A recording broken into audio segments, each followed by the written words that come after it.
Ruth Bader Ginsburg, rest in peace. Thank you for your monumental service to 300 million people in this country.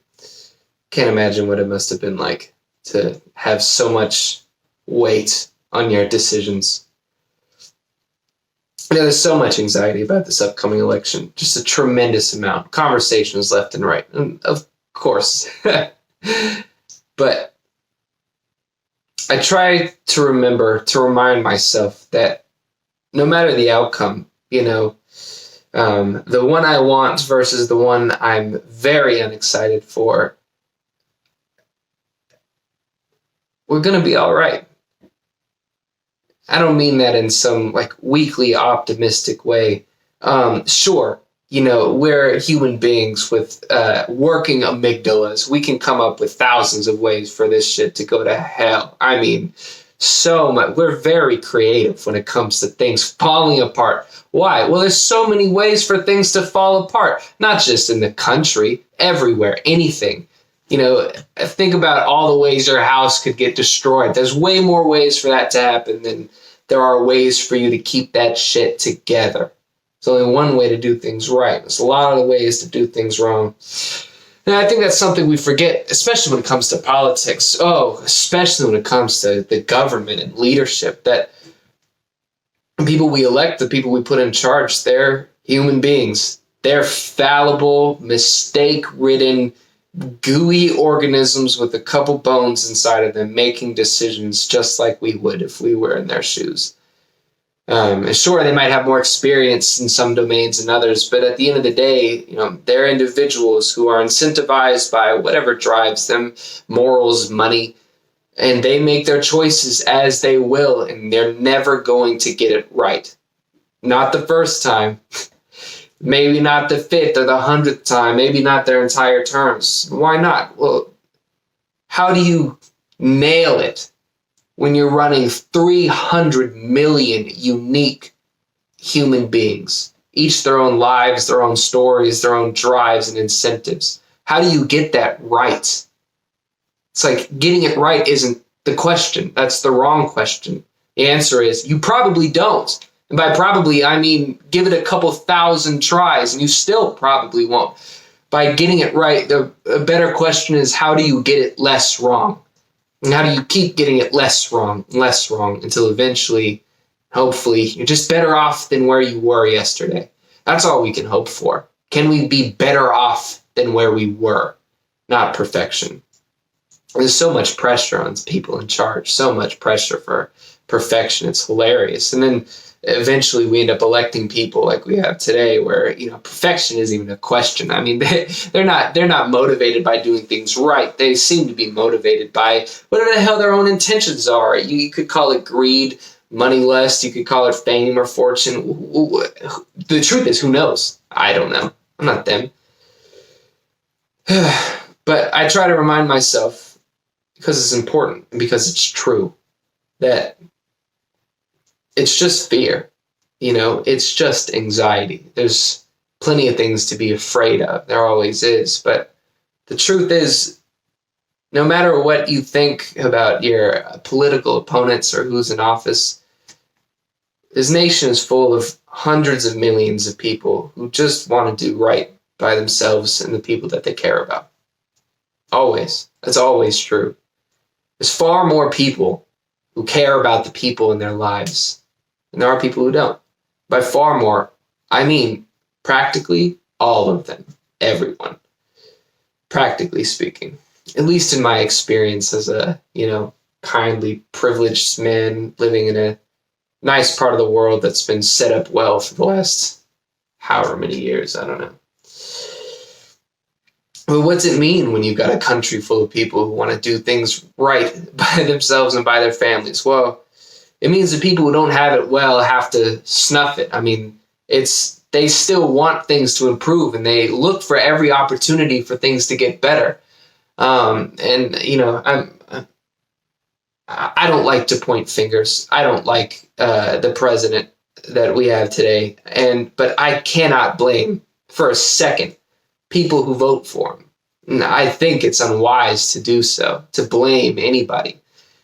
Because as much as you might think from your perspective that these people are clearly being irrational, that they're being deceived and they're engaging in foolish activities, I know that those are the voices in my head often enough, and the people speaking to me seem to think similarly.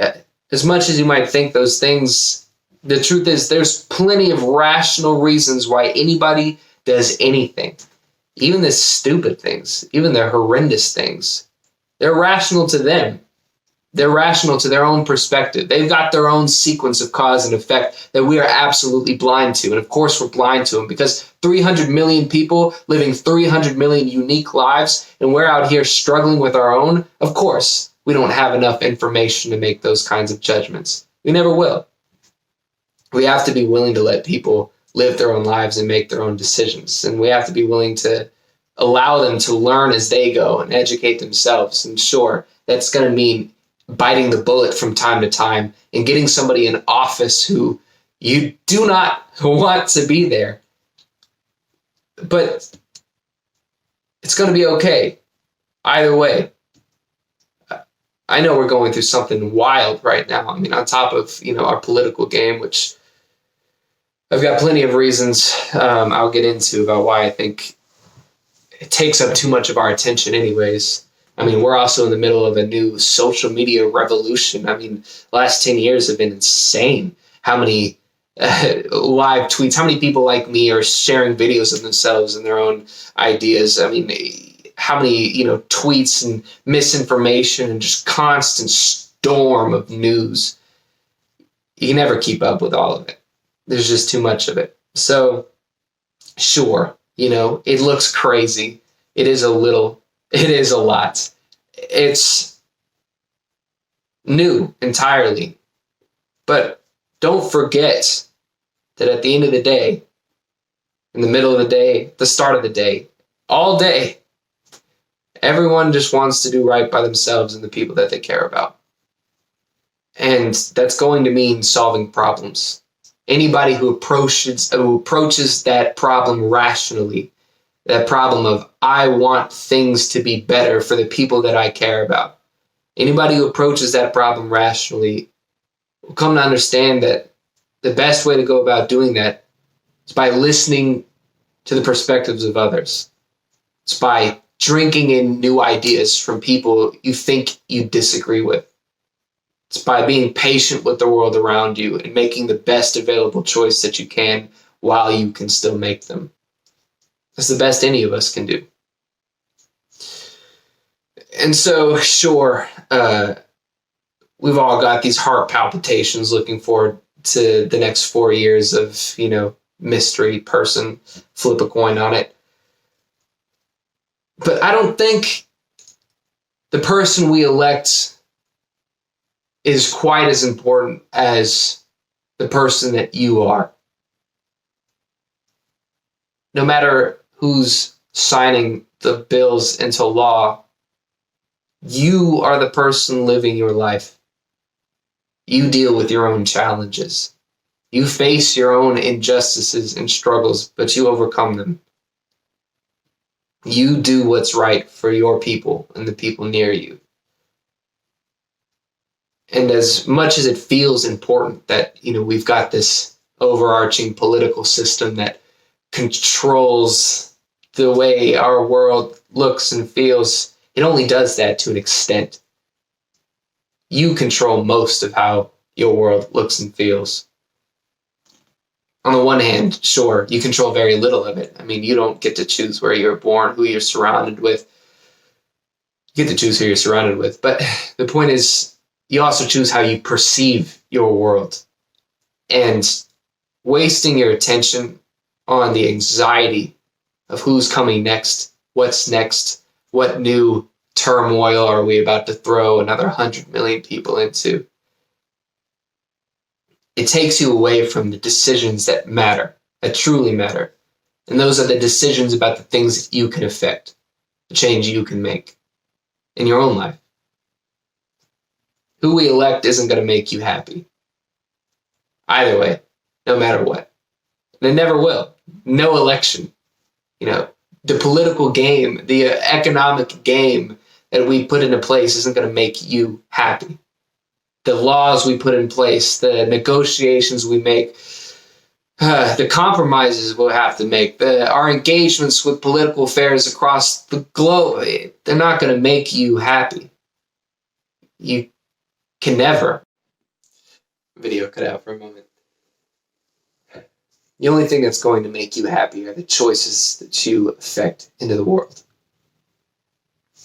You've got to manage your own relationships. You've got to deal with your own struggles. If it's not a political struggle that you're dealing with, unemployment, if it's not it's always going to be something else. No matter what game is playing out here, you've got to play your own games in here. Always. It's always going to be true. The fun thing about that kind of personal individuality is that as much as it is stressful, maybe this idea that nobody out there, this structure that we're building can't truly help you. In many ways, it can lend a hand, but it won't solve your problems. You solve your problems, and you can ask something else for help. The effect of you solving your own problems means you get opened up to helping others solve theirs. And with their problem solved, they're opened up to helping others solve theirs. And it ripples outwards. Who knows how far? You never know. But I think it's always further than you think. So I encourage you to keep a calm mind when looking on the next white knuckle moments of our political game. Because at the end of it, it only affects you so much. You still have to make your own choices. That's okay.